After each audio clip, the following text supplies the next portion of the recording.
Night Anime Recap.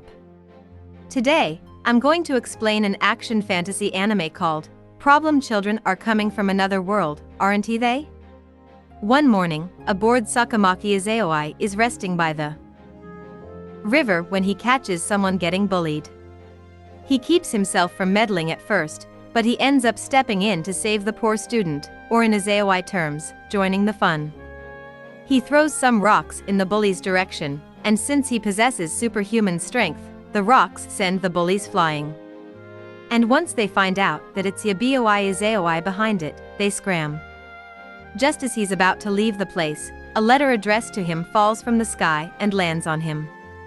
In another world, a girl named Kuru Asaka also finds a letter for her placed on a table in her room.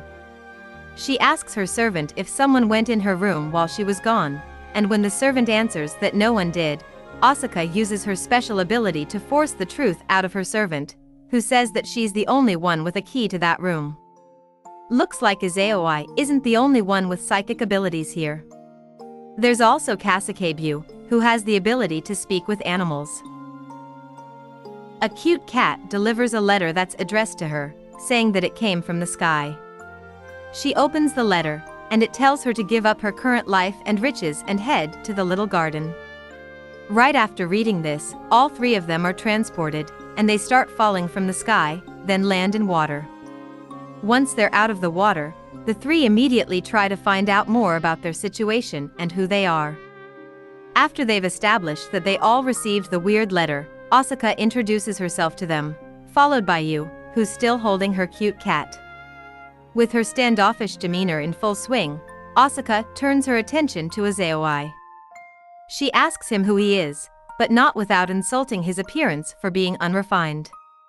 Since the thorn among the roses here isn't a pushover himself, he responds with the same, if not high, level of sarcasm and hostility. Izaoi introduces himself as a walking red flag, so she better watch her attitude. Watch out, we got a badass. Oh, this meme is dead? Right. Anyway, this causes them to bicker, while Yu has her priorities straight and focuses on her poor cat, who was also caught in this mess.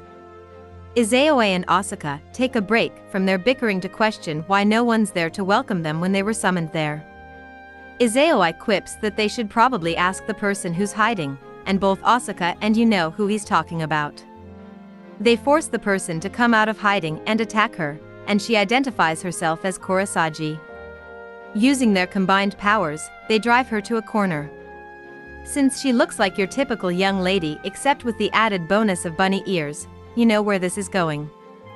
The three kitties feel poor Kurosagi's ears up, leaving the girl flustered. After this, they all give her some time to explain what's going on. She welcomes them to the world of Little Garden, where they are given the chance to participate in the gift games. As they probably know already, they're not like other humans. Their special powers are gifts given to them by various powerful celestials. In other words, they are blessings. The gift games are competitive games that make use of those blessings, even betting with them. Asaka asks if they must bet with their own power, and Kurosagi say no. There are various chips in the game, ranging from simple objects to great power. The higher the value they bet, the greater rewards they can win. In order to receive a reward, they must clear the conditions the host sets and win the game. Yu asks what a host is. Kurosagi responds that they are the people who preside over the games. As long as one can prepare a prize, anyone can be a host. The games range from being treacherous, difficult, and life-threatening to simple lotteries. Right then and there Kurosagi proposes that they play a game. She pulls out a bunch of cards and shuffles them. She says that there are communities of sorts in that world. Residents of that world must be a part of a given community, since it would be difficult to live if they aren't. She says she doesn't mind letting them join hers either. She taunts them and tells them if they're not up to it, they could always refuse. She sets up a table and lays down the cards. Izaoi asks her what the rules of the game are. She explains that they are to pick cards from the deck spread out on the table. They only get one chance and each person can only pick one card. They may use whatever method they want as long as they don't conflict with the rules. They all agree on playing the game. A Hea's roll, which is a contract of sorts pertaining to the game, appears before them.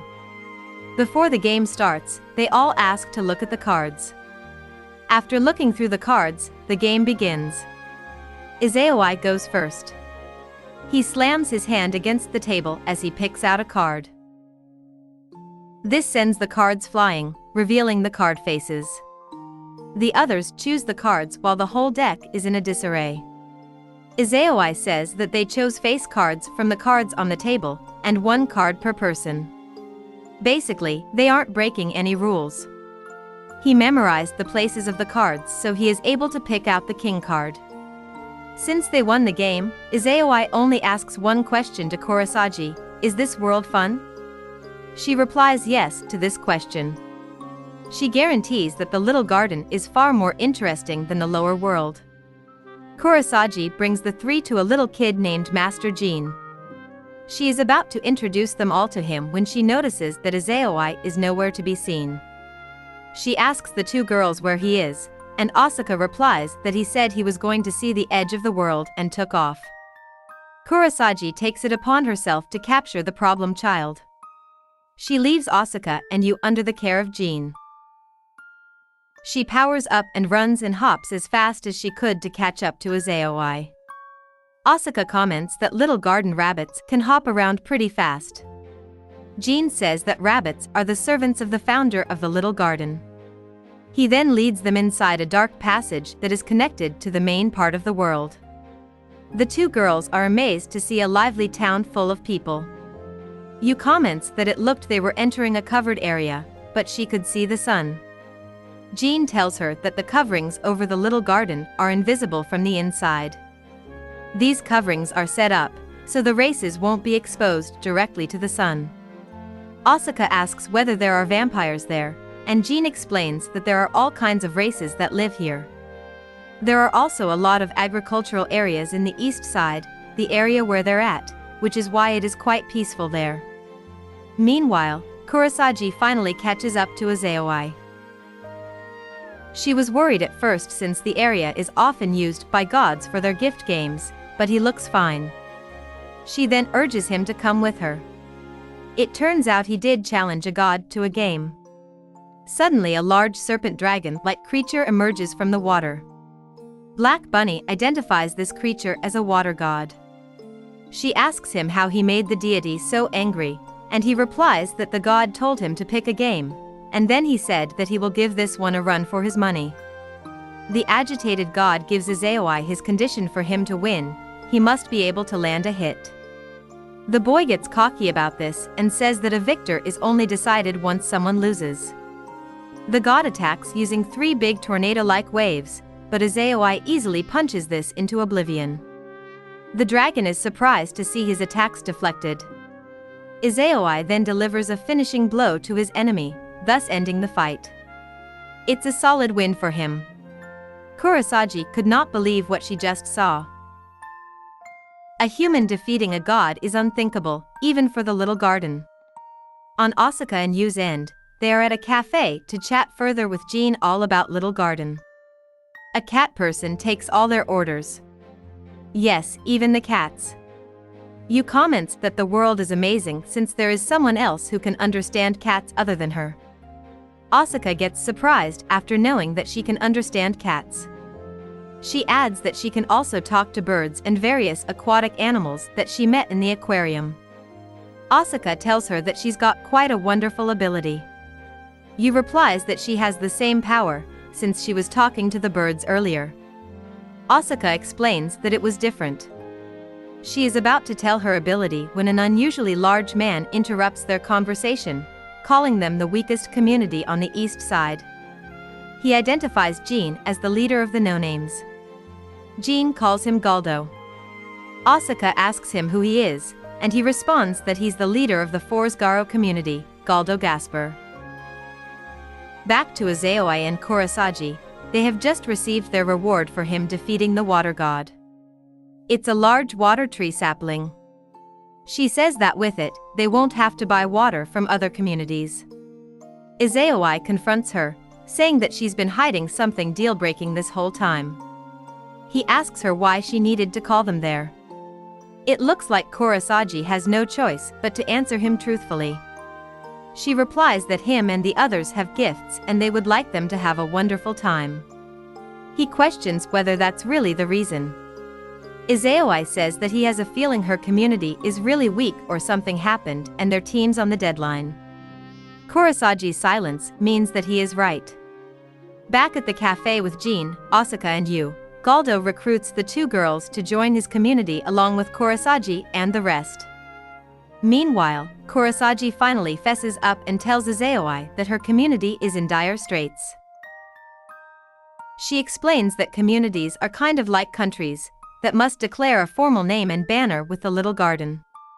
Many use this banner to mark their territory. Up until a few years ago, theirs had flown proudly all the way to the ends of the east side. However, one day they were targeted by an enemy and in one night, they were wiped out.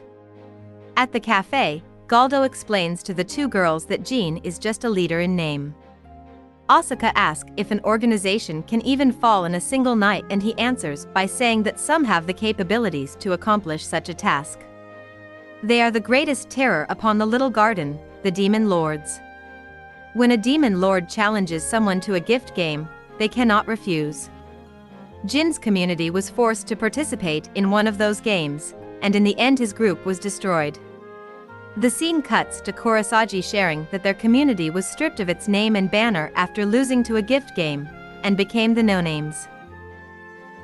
At present, they no longer have any members that could make up their core. The only people they have that could participate are Jin the leader and Kurosagi herself. The remaining almost 120 members are children aged 10 or younger. Izayoi wonders if they can't just make a new group. Kurosagi gets worked up and says that they can't do that. When asked why, she answers that she wants to protect the homes of their friends and one day get back their name and banner from the demon lord. She begs him to help their community. Izayoi agrees to help them. On Asuka and Yu's end, Asuka replies that they won't join Galdo's community. Galdo asks her why she would refuse to join his community. She responds that she's tossed aside her possessions, family name, guaranteed future and came to that world. To enter another privileged environment after leaving one is unbecoming of her. Knowing that Galdo's community basically controls the east side now, Asuka is curious as to how they can pull off such victories. She uses her power to make him confess what they've been doing. Galdo is forced to admit that they would kidnap the women and children of the enemy's community, then blackmail them so that they would have to participate in their game. He adds that they've taken several children as hostages so that all the communities they've absorbed work under him obediently. Asuka asks him where those children are, and he replies that he's killed them. How do they even react to this? Asuka frees Galdo from her power and he's now fuming mad that he starts to transform into a tiger-human hybrid, attacking her. Yu easily apprehends him and challenges him to a gift game, betting on whether or not Forsgaro or the no-names will continue to be. When Kurosagi and Izayoi arrives at the cafe, they are welcomed by the news that the two girls picked a fight with Galdo and that they will now be playing a game with Forsgaro. Kurosagi rests easy thinking that Izayoi could easily defeat them, but he tells them he's not participating since he did not pick a fight after all. Since the game's happening the next day, the group decided to have a stroll. Kurosagi reveals that she's summoned them all from different worlds. Aside from their timelines, there should be differences between their histories and cultures as well.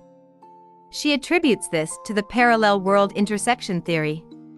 Just when they are about to reach their destination, a young girl comes out of the place and pounces on Kurosagi. The young girl is named a senior official at Thousand Eyes, Shiroyasha. She calls herself the strongest host, and this riles Izayoi and the others up. He tells her to play with them a little. Shiroyasha agrees, and suddenly the room's floor opens up and they are transported to another place. She says that it's just one of her game boards. She introduces herself as the Demon Lord of the White Knight. She asks them whether they want a challenge or a fair duel. Izayoi agrees to let her test them. Shiroyasha explains the game. She will be testing their power, strength, and courage with the griffin. The victory conditions are to ride on the griffin's back and to travel once around the lake. Yu volunteers to do the challenge. She introduces herself to the griffin. It replies that it would lose its honor if it is unable to shake a young girl such as her off of its body. It asks her what she will bet in exchange for its pride. She replies that she will bet her life. Everyone is in awe after hearing this. She adds that if she falls from it and still lives, it can have her for dinner. The game starts, and Yu's rides on the griffin's back. It sets off in an amazing speed, but she is determined not to fall off of it. While having their trip, she recalls what her dad said about dealing with griffins. You must deal with it with all your might. She almost falls while deep in thought. She catches herself and focuses on the present. The griffin is now flying at an even faster speed, and doing twirls in the air, enough for anyone to fall off. But not Yu. She is determined to win this game and become friends with the creature. Finally, the flight ends, and Yu becomes the victor. But before they could land, she falls down. The others start to rush to her aid, but Izayoi stops them. Suddenly the pendant Yu's father gave her starts glowing, and she regains her consciousness and walks on the air towards a safe descent. Izayoi says that Yu's gift is to take the abilities of other creatures and make them her own. The griffin tells her to use the gift she's received as a reminder that she's defeated it. Shiroyasha asks Yu if her gift is something she was born with, and she replies that it's her father's gift that gave her power. To celebrate their success, Shiroyasha grants them gift cards. Not the gift card we're used to, but cards which can store their gifts as well and also names them. Izayoi's card says unknown though. Shiroyasha finds this interesting. After that, they visit the site of the no-name's past territory. Everything is in shambles. Kurosagi says that it's only been 3 years since the demon lord ended their community. However, it looks as if it's been hundreds given the desolation. This sparks Izayoi's interest even more. Taking back their banner from a demon lord is gonna be fun for sure. Their journey has been good so far and the future of the community is on their shoulders.